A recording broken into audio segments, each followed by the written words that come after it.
Magandang araw kaibigan! Welcome ulit sa Pinoy Recaps. Ang pelikulang pag-uusapan natin ay ang action thriller movie na Homefront na pinalabas noong 2013. Ang bida nating si Phil Broker ay isang drug enforcement agent. Naging spy siya sa notorious biker gang para malaman nila ang kinaroroonan ng Shabo Laboratory ng kanilang boss na si Danny. Kaya isang gabi, nagsagawa ng entrapment ang agency. Nilusob ng otoridad ang laboratory ng gang. At dahil sa raid, napatay ng mga pulis ang nag-iisang anak ng gang leader. Wala itong ibang sinisisi kundi si Phil. Pagkalipas ng 2 taon, nag-retire na si Phil sa trabaho at lumipat sila ng kanyang anak na si Maddie sa maliit na bayan ng Louisiana. Yun kasi ang gusto ng asawa niya bago ito pumanaw. Akala ng mag-ama magiging tahimik na ang kanilang pamumuhay sa bagong lugar pero yun ay akala lang pala. Nag-umpisa ang lahat ng masangkot sa away bata si Maddie. Dahil bagong mukha sa eskwelahan kaya napagtripan ito ng mga batang bully. Habang mag-isa itong naglalaro sa playground, sinubukan itong i-bully ng batang si Teddy. Magalang nitong kinausap ang batang lalaki na ibalik ang sombrero pero imbes na ibalik, tinulak pa nito si Maddie. Dahil dito, sinuntok niya ito at sinipa sa mukha kaya nabasag ang ilong ni Teddy. Nang mga oras na iyon, may ginagawa si Phil sa bahay ng kaibigang si Tido nang matanggap niya ang tawag ng eskwelahan tungkol sa nangyari kay Maddie. Bago umalis pinaalalahanan siya ng kaibigan na mag-ingat sa mga tao sa bagong komunidad dahil iba umano ang style dito kapag napaaway. Pagdating ni Phil sa school, napadaan siya sa klinik at nakita ang batang lalaki na ginagamot ng nurse. Dito siya sinalubong ng school psychologist na si Susan. Sinabihan siya nitong napaaway ang anak niya. Okay lang umano si Maddie saka nito pinuri ang bata sa performance nito sa school. Habang nag-uusap sila ng psychologist, naririnig niya ang malakas na boses ng ina ng batang lalaki na si Cassie. Galit na galit ito sa nangyari. Ilang saglit pa ay lumapit ito sa kanya at nagsisigaw sa sobrang galit pero hindi niya ito pinatulan. Maya-maya pa ay nilapitan niya si Maddie. Sa kanya nalaman kung ano talaga ang punot dulo ng lahat. Dito siya tinanong ni Susan kung tinuruan ba niya ang anak makipag-away. Sagot lang niya na tinuruan niya ang bata kung paano depensahan ang sarili. Nang lumabas na sila ng school building, naabutan pa nila sa parking area ang mag-asawang Cassie at Jimmy na nakipagsagutan sa sheriff. Dahil sa panggagatong ni Cassie, napilitan makipaglaban ang asawa nito kay Phil. At hindi na rin siya nakapagtimpi kaya pinilipit niya ang kamay ng lalaki. Dito lalong nanggagalaiti sa galit si Cassie sa kanya. Hindi pa nito itinago ang pagkainggit sa makintab na pick-up ng retired agent. Dahil sa nasaktang pride ni Cassie, magsusumbong umano ito sa kapatid na si Gator. Ngunit ayaw na sana ng asawa na palakihin pa ang nangyari pero determinado ang babae na turuan ng leksyon si Phil. Kilala si Gator sa kanilang bayan na nagluluto at nagtutulak ng pinagbabawal na gamot. Nagbabayad ito sa mga corrupt na opisyal para proteksyon sa bawal na negosyo. At pinupuksa nito ang ilang maliliit na grupo na kompetensya sa pagbibenta.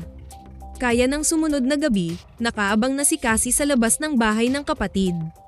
Nagkwento agad ito tungkol kay Phil at ang gusto nitong takutin ni Gator ang bagong lipat na mag-ama. Bago umalis ang kapatid, isang maliit na pakete ang binigay ng lalaki dito sabay sabi na ito na ang bahala sa nakaaway ng pamangkin.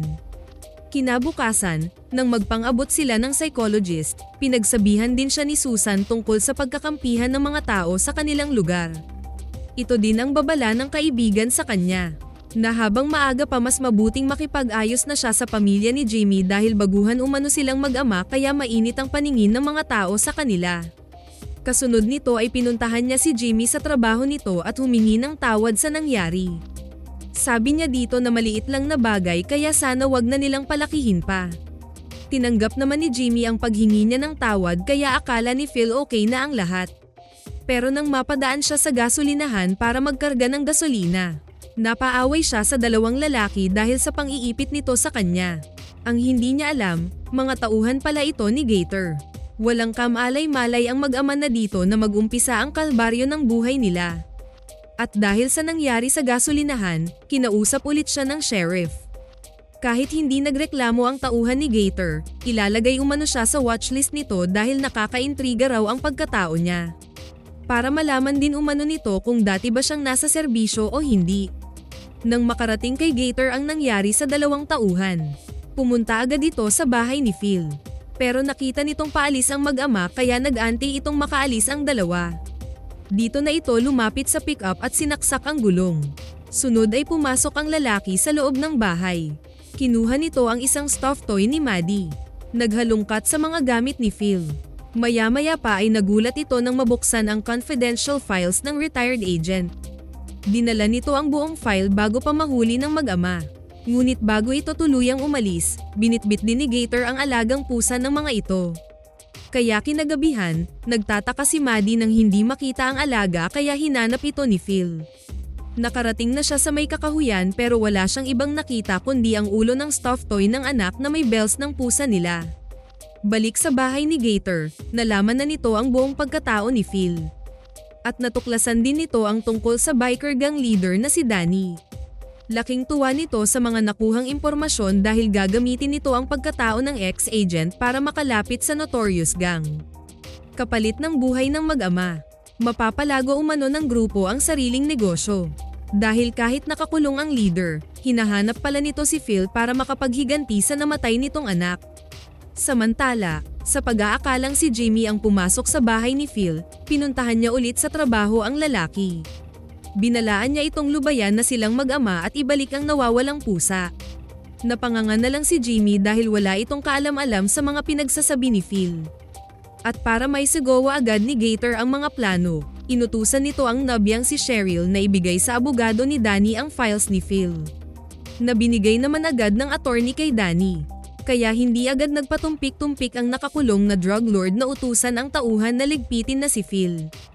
Paglipas ng ilang araw, nagpang-abot ang mag-ama sa mag-inang Cassie at Teddy sa labas ng eskwelahan. Kaya para tuluyan nang mawala ang tensyon ng dalawang pamilya, inimbita ni Maddie ang batang lalaki sa birthday party nito. Dahil dito medyo pakiramdam ng dalawang magulang ay okay na ang lahat sa kanila. Pero nang araw na iyon, nalaman niya kay Tido kung ano ang ginagawa ni Gator. Lalo na nang marinig ang tungkol sa laboratory ng pinagbabawal na gamot kaya na-curious si Phil sa lalaki. Nang dumating na ang araw ng party ni Maddie, siya namang pagtatagpo ni Cheryl at Cyrus, ang tauhan ni Danny. Usapan nilang ituturo ang kinaroroonan ni Phil kapalit ng pag-distribute ng mga epektos ni Gator. Pero naging interesado na din si Cyrus sa mga produktong sinasabi ng babae. Kinagabihan, pinuntahan ni Gator ang kapatid para pagsabihan na wag na siyang lumapit pa kahit kailan kay Phil. Pero ang hindi alam ni Gator ay nagbago na din ang pagtingin ni Cassie sa bagong lipat simula nang imbitahan sila nito sa birthday ni Maddie.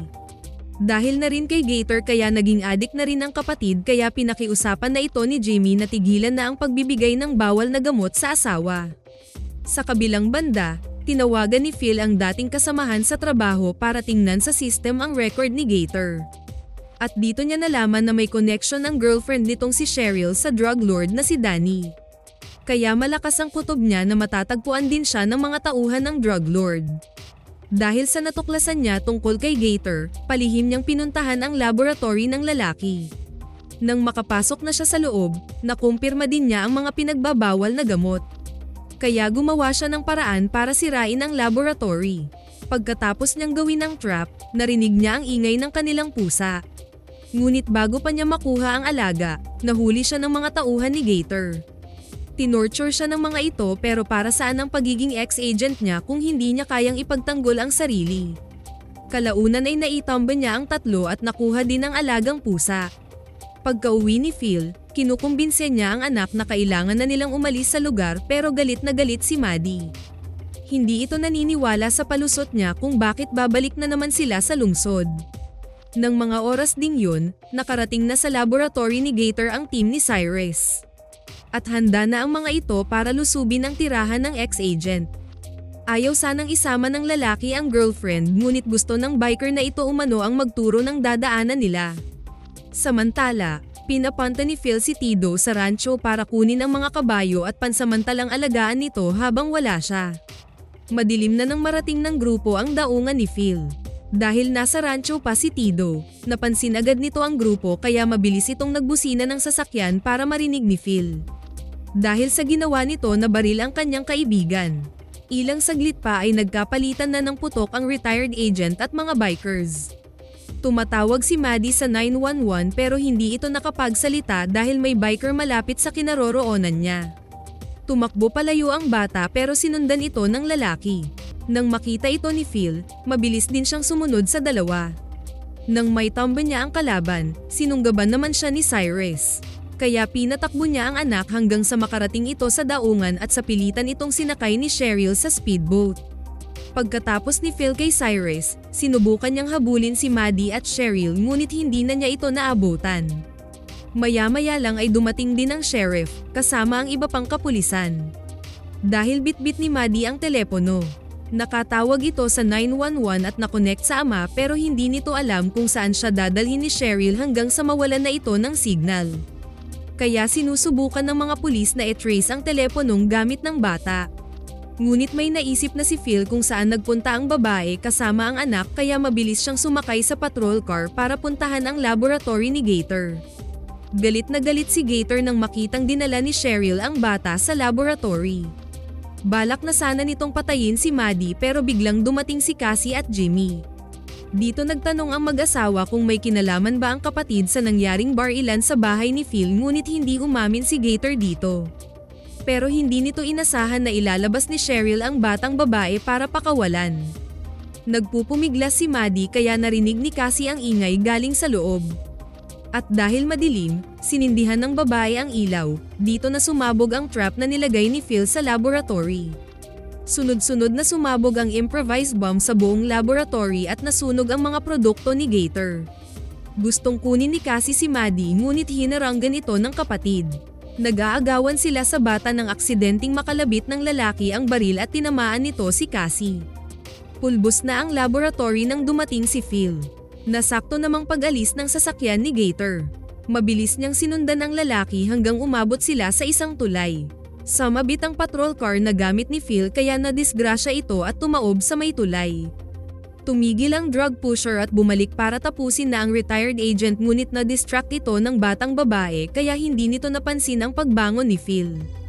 Binugbog niya ang lalaki at tinutukan ng baril sa noo pero hindi niya ito kayang barilin dahil nakatingin si Maddie sa kanya. Paglipas ng mga araw, nagulat si Danny nang makitang si Phil pala ang bisita nito. Sinabihan niya ang drug lord na magkikita sila sa labas, aantayin umano niya ito. Sana nagustuhan niyo ang pelikulang ito. Maraming salamat sa inyong panonood. Kita-kits tayo sa susunod na video.